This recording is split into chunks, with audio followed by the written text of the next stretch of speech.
Hi, everyone. This is not planner or journal related per se, so yeah, it's more personal. So I just wanted to have a little bit of a chin-wag along with, a cup of tea. So first up, this is the final proof of my book, Healing Dogs with Love, that my friend Kimber helped me with. Thank you, Kimber. And here's the back. And I've been proofing it, and I have a bit of a conundrum because over the holiday I was dog sitting, and the dog that came to me, I had dog sat her before, adorable beagle. I absolutely adore this dog. She came to me in heat, and it was an incredibly difficult week. She just pointed her hoo-ha everywhere.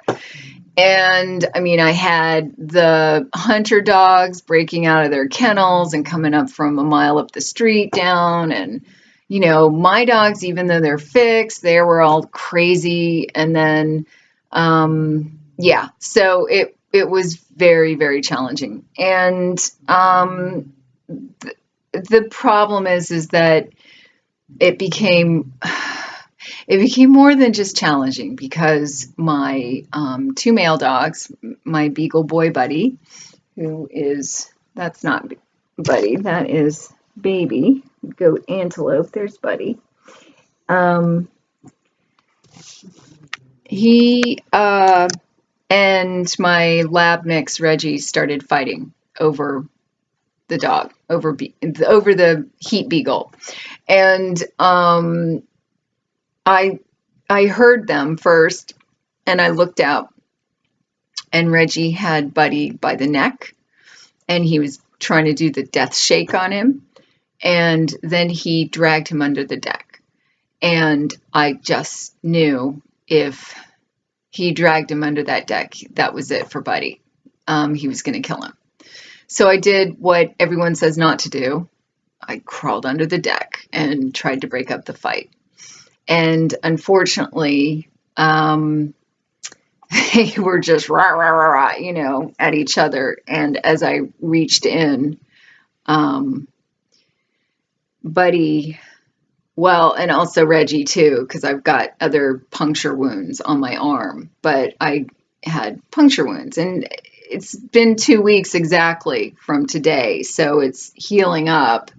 But it was it was sort of simultaneously so fast, but also just slow motion. Like it just went like that initial bite was just excruciating. Anyway, I somehow managed to get Buddy out from under the deck, and Reggie came after. He bit me on the shoulder trying to get to Buddy, but then I was shielding Buddy, and then he bit me really pretty hard on the back trying to get me off of Buddy. And so I somehow managed to get Buddy back inside. So I put him in the bedroom, and there, I was looking at the floor, there's just blood everywhere, and I'm freaking out, but I'm trying to get them separated. So I got him into the bedroom, I got Reggie back into his crate, and then, my arm is just puncture wound. So I got into the bathroom, and I got some colloidal silver and just dropped it straight into all the puncture wounds. And then I sort of wrapped it up and headed over to my brother's, because our friends who live next door to my brother, Aaron is an ER nurse. And so I thought, but so I go over to my brother's, I make it over there. Nobody is home, not my brother and not Aaron. And so then I called my friend Sandy, who's also the minister at my church, and it said, I don't even know what I said because I was just in shock. So somehow I made it to church, and I got into the office, and And the gal who just started working there a few months ago, part-time, happened to be there, and she happened to have EMT training. So she just grabbed the first aid kit, and we went into the bathroom and she patched me up, and then she made me sit down and have a cup of chamomile tea and calm down. And then I was like, what? I'm going to get back to my dogs. And, because I didn't know how badly they were hurt. And so she followed back with me. And Reggie didn't have any bites on him, but he had one small little laceration. And all the blood was from me. And but that wasn't the end of it, because they were not friends after that. And Buddy was terrified to go outside. He would always make sure that Reggie was in his crate, and I kept them separated. I kept the beagles separated from the other two. And then I also kept a plywood sort of gate at the end of the hallway, so that if they did get out of the office with me, that they would be stopped at the plywood. And I had one particular day where they got out, and Reggie was on one side and Buddy was on the other, and they were just rah, rah, rah. And it was just so scary, because I thought, there's just this plywood in between them. And I called his original rescue organization where I had gotten him from, and I talked to someone from the rescue and told her what happened. And she said, well, she couldn't make the final decision, but she said it didn't really sound like he was a good candidate for rehoming. And he really wasn't, because he was a nervous, anxious dog to begin with, but this just took it to a whole new level. And so then I talked to another friend who very gently said, the kind thing is euthanasia. Because, and the last dog had said, his original rescue organization had said, you might want to look into sending him to a sanctuary. But I just, I thought about it. I had him for 4 years. He came from a very abused background. I mean, incredibly abusive. And from what I could tell with his behavior. And we had just made such great strides in 4 years. And so she suggested a sanctuary, and I talked to my other friend, and she said, the kind thing, really, it's not kind to have this discord in your house, and it's not kind to Reggie either, because he's all hyped up. And so then I called my friend Mary from ARF, who is my friend that, now friend, but I met her when I got Maggie and Millie, and she has just been, such a dear friend and constant, source of wise counsel. And so I called her and I told her what was going on. And the other glitch in all of this is that last November, my vet died in a car accident. So I was just like, I don't even have a vet, right now. It has been a really difficult time. And Mary just, took the reins and just said, all right, this is what we're going to do. I'm calling my vet. We're making an appointment. She did. While I was on the phone, she used her cell phone. She called and made an appointment that afternoon. And I met her there. And I loaded Reggie up in the car. And he knew something was up. He always knew, if I took him separately in the car, that it was a vet appointment. But then we didn't turn the regular way to go to the vet. And I just said that, I just told him that we were going to go see Dr. Morgan, and that she was in her new office.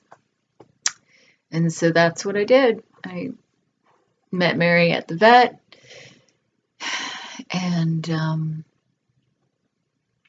the first injection was just, a mild sedative to get him relaxed. And I swear I've never seen him that relaxed. I mean, he just took this deep sigh and just, it was like the weight of the world left his tense body. And so we sat for 20 minutes together, and I sang him his song, because I have songs for all my dogs. And so his was My Sweet Lord, only it was my sweet boy. And so he went peacefully, and I think it was the right thing to do, but it was hard, it's so hard. So now back to my arm. I thought it was just puncture wounds. The doctor that I saw thought it was just puncture wounds, and it was really swollen, so I was doing manual lymphatic drainage. I did get a tetanus shot, and I had antibiotics. But when I went to my chiroacupuncturist, he was doing little tests on it, and he said, you need to go back and get some x-rays. And so I went back and got some x-rays. I had a different doctor, and they've scheduled me for an orthopedic surgeon tomorrow.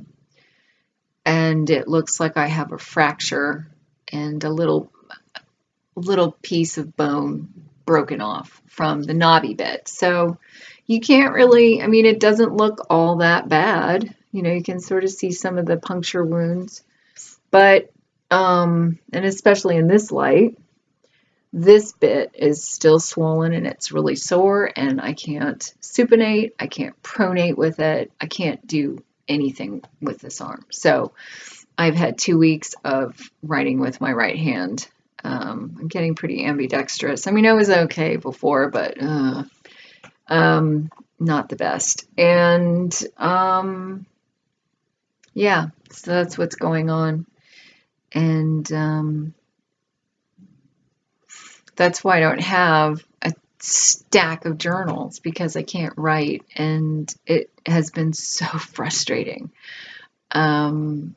not being able to do that. And I finally just said, okay, I'm just going to chicken scratch it and write 2 pages every day. So I've been doing that after my morning meditation. I have to say that, that's what's gotten me through is meditation and my gratitude journal, because I have to think of things I have to fill the page, and I have to think of things to be grateful for. And, every time I've told my story, I hear something new. A friend said, she said, whenever a dog drags something under a building, that's it. And so my instinct was right.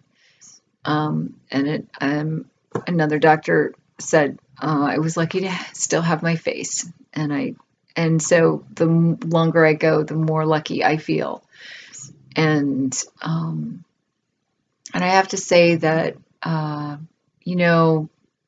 Reggie kind of ruled the roost with his Jerry Stocking said, the person with the most limitations in a relationship is in charge, because you can't go past those limitations. So, but I think it's the same thing for animals. So he was very barky, and he was not friendly. So I would have to have him in his crate, and anyone who came in, except for my friend Rita, who, adored him and he loved her.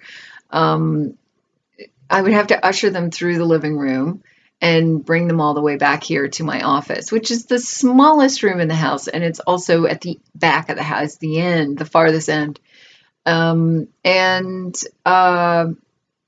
that has all shifted. I wake up in the morning and I don't have constant barking until I feed him, which I had just gotten so used to, but it was just so stressful. And then when I would come home, having been out, he would just be at the window, bark, bark, bark. And then as soon as I opened the door, he would just lead the charge of all the dogs and, bark, bark, bark. And it's not like that anymore. I came home and Buddy and Bingo were curled up together in the living room, and I walked in and they looked up, and, I mean, it was just so quiet and calm.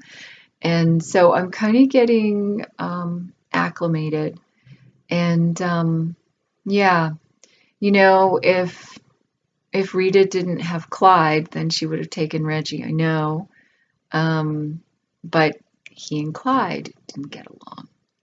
So, and Reggie ended up with a gash in his face 3 months ago, last fall, that needed stitches. So, I think you can't always rehabilitate, or at least, I mean, you know, I said to Mary, I really wanted to give him a good life. And she said, well, you did. You gave him 4 years. And that's 4 years than he wouldn't have had otherwise. And he, I think, is in a much better place. So, yeah, that's my long story. And it doesn't have a happy ending. And now I'm having to think about rewriting, his chapter. And in the book, I have the sad parts where we inevitably have to say goodbye to our beloved animals. I have the warning, skip this chapter, so that if you don't want to read the gory details, then, not gory, but you know what I mean. So, yeah. So this is my long, rambly, go nowhere vlog. But that's what's been going on.